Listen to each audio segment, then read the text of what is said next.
The Liberation Struggle War Veterans of South Africa want a monthly payment of 15,000 rand for each member and a 4.2 million rand pension payout for every veteran.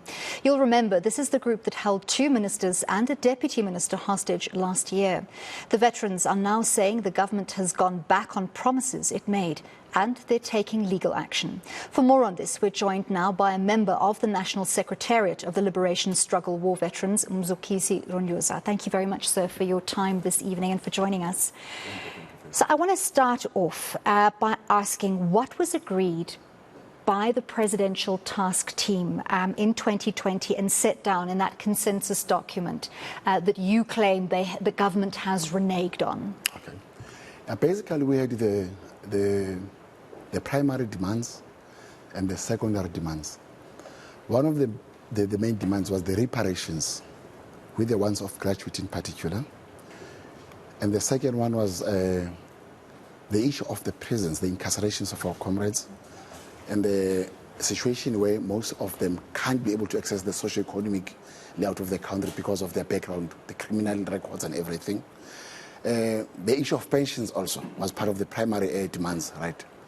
On the issue of reparations, we said that, remember that it's a norm in all the countries that the post-liberation country, there'll be a situation where all the comrades that were in the battlefield, that couldn't enjoy their livelihoods, couldn't be normal human beings, are given the chance to can be able to interact by their own governments.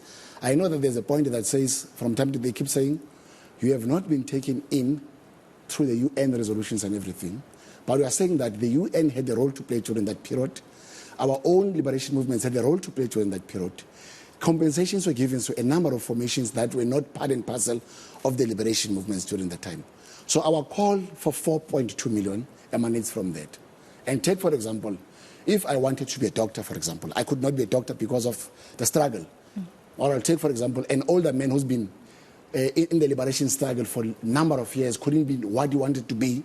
Then he ended up not achieving what he wanted to be for his family and for himself. So if you put that over a period of years, you'll find that this person was supposed to be somewhere and he could not be there because of the lack of the normal livelihood and the proper education and the proper exposure to the economic mainstream. How many people are we talking about? We are talking, currently the Liberation Struggle veteran is going to the court, right, for the reparations. We demanded the ones of gratuity, by the way. Yeah, there's reparations as a package, but it has got its own areas, like as it happens in all the countries, basically. But we want the ones of gratuity of 0.2 million, which is informed, it's not only thumb-sucked, basically. Yeah, it's informed by a range of issues. We have 2,176 who are taking the government to court. 2,176. 2,176 people, okay. I wanted to talk about last year. Yes. The hostage situation, how that played out, yes. And more importantly, the discussions after that, where certain agreements were made that you're once again saying have been forgotten and have been reneged upon. What was agreed there? Okay. Basically, the agreement in the consensus document that was agreed on in 2020. When we went to discuss in October, there was an agreement to meet with the deputy president. By the way, we wanted the president because the president said, if you don't find joy with the deputy president and the presidential task team, the task team that was initiated because of us, the Liberation Struggle War Veterans, if you don't find joy, come back to me as the president, I'll address your matter. So we found that the deputy president was not giving us honest answers to a number of things, not honoring the meetings, turning us down on a number of occasions. So on the day of the meeting last year in October, we had to meet the deputy president, right? But they changed venues from time to time. At the last venue, there was Minister Kongubele, where the Minister of Defense and other senior government officials, right? On that meeting, we could not find an answer to whatever that we came there for. We found a lot of senior officials, senior government politicians who had all the answers, not to our questions, had all the answers, not to what we wanted there. And where we met, the deadlock is that we wanted the how part on that meeting. We wanted the clarity on why the consensus document is not honored, because if you sign an agreement with an organization, for example, Liberation Struggle Veterans, it signs an agreement with government, which is called the consensus document. There are agreed areas there, a number of them, can be 11 or 13 if I'm not mistaken. There were those that were packed on the side, say that We'll address them the coming year around March, right? So now we had to implement those agreements. We could not, because the government had to turn back and not listen to us. The president, as a leader of the presidential task team, the deputy president, let us down during that time. Let's talk about the legal action. Yes. What are you hoping your timelines will be, and what are you hoping to achieve first and foremost? Because you're saying it's 2023 is the year of no compromise, yes. and there's certain things that you will not compromise on. The first of those is the 4.2 million once-off gratuity payment, and the other is the 15,000 rand per month payment. We are dealing with people that are not compromising.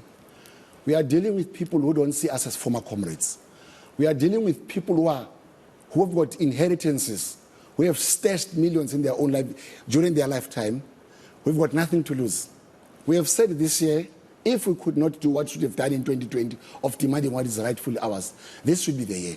It cannot be that at this point in time we have the former liberation soldiers who are millionaires, the politicians who are millionaires. You find the poorest soldiers who are just, we've got no left to depend on the welfare, depend on the social grants, depend on the SRDs. It's humiliating and it's painful. Mm-hmm. We said this year, we'll take the legal route. We take the mandate from the members of the Liberation Struggle of Veterans, right? They can say the legal route within the country. They can say the legal route outside the country. But now we said, let us exhaust all the legal venues within our country. Then they will tell us when we go beyond that. Mm. But the issue is, let me correct that. It's not 2 million. The demand was 4.2 million. Yes. There was an element of actuaries that was there. That was not thumbsucked. We did a lot of research. We did a lot of work around this. And others would laugh out there and say that, why 4.2 million?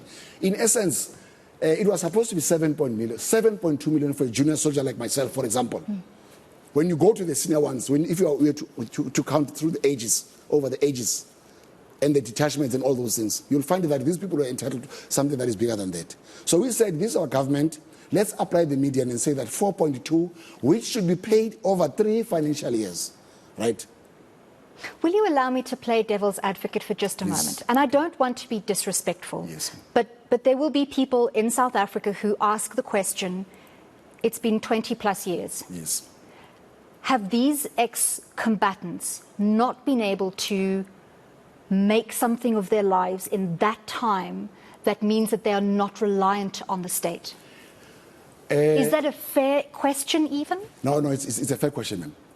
I know a lot of people would say that, why would you demand that? Why are you so special, for example?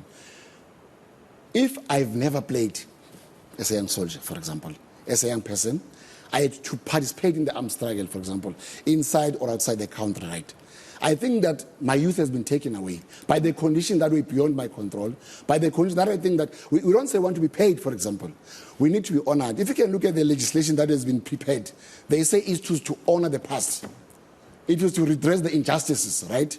That honoring part has been applied in all the post-liberation countries, for example. Like, for example, the figure that you've put there. If I was a teacher, for example, or I was a lawyer, from the period I left the school up until now, I would have made that maybe tenfold or something like that.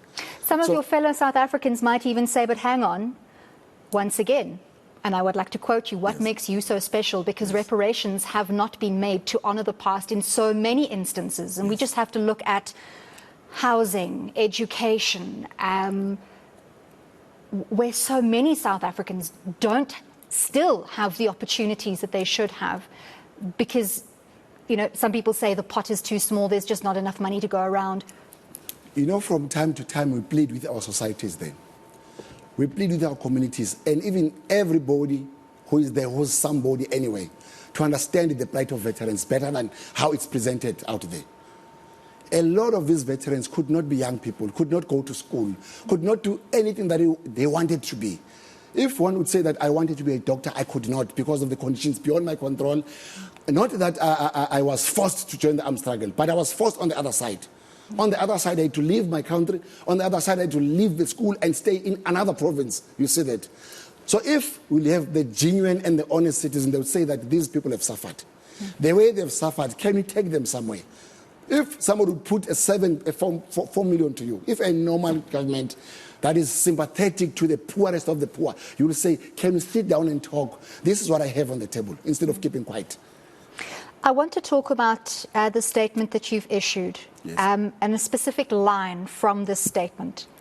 You take us through the history, you talk a little bit about what you want to achieve, and then there's this line.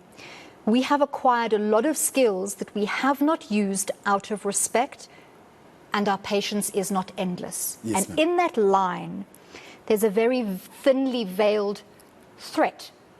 It seems as if you're saying that there are skills of warfare that these ex-combatants have acquired over time, that they have been holding back on, but that should they not get what they want, should you not get what you want, that those skills will be employed. But I want to ask, who will they be employed against? Ordinary South Africans, the government? What does this mean? We have acquired the skills.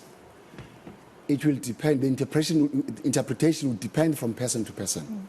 Once we say we've acquired the skills, remember that when a number of our comrades were outside this country, others were inside. Apart from the armed struggle itself, we acquired a number of skills that we can use.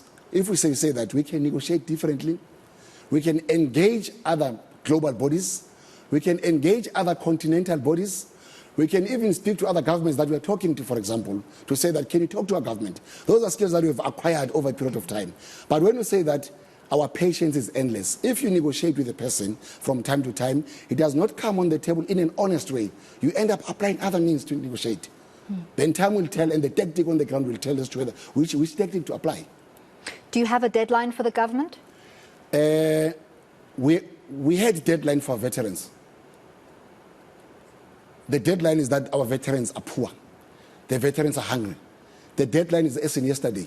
If the veterans are hungry today, the government will say that they'll talk to you next year. It says that they don't understand us. They don't even care about us. And another thing that we want to raise is that we are noticing that our battle is not a battle against, it's against very rich former generals, former commanders, who don't even recognize some of our own veterans.